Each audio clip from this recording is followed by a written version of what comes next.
Wannan so ta batu ne kan Naija, mu tattauna ba ja in ja. Komai na faɗa ba ja, ƙasa komai ya koma ja.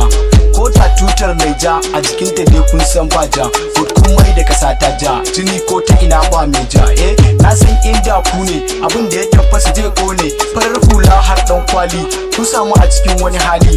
Ana ta faman kona muhalli, ku kun sa kaya mai kyalle. Kuna ta susar lemon kwali, gidan ku sisi kyamara an sa, amma ku ba da tsaro kun kasa. Ana ta faman harbe matasa, da ka fita neman gari zaka ji dugu-dugu an harbe ka, bugu-bugu an binne ka. Shikenan ba labarin ka, gidan ku kawai sai dai su yi kuka, saboda ba mai kawo kuka. Kuma sannan babu kamar ka, kai ne mai share musu kuka. Abin takaici mai kare ka shine mai yin fyaɗe wa yarka, ko ya kwashe ma dukiyarka. Hakan ya koce to kauyuka da dama sun san da haka. Na zo hijira an sa ni jira, ga iyalai na ta kara. Gashi kauye ana ta faman rigima, an shiga ana ta sara. Rana zafi inuwa kuna, gashi ba gun da zana kwana. Idon iyalai kowa kaina, haka muka zo muka jibe a rana. Shin ina zan sa kaina ne? Shin masu mana ƙaryar zasi shin wai suna ina ne?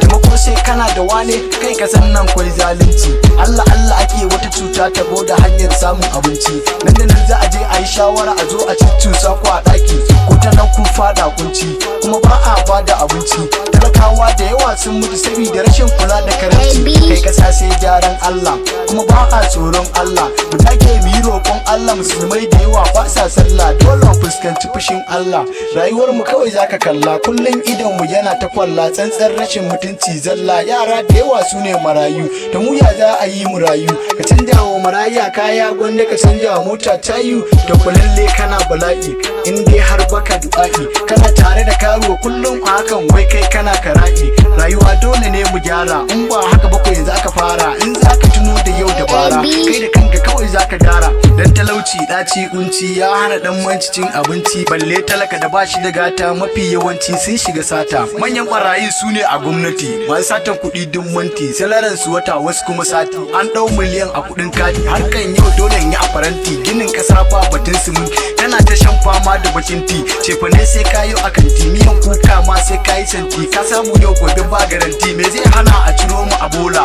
Ba mu kuɗi biya mu da dola, layin kowa duk a sa sola. Yan makaranta su samu skola, kowa a siya mai corolla, wallahi kowa da siya rola.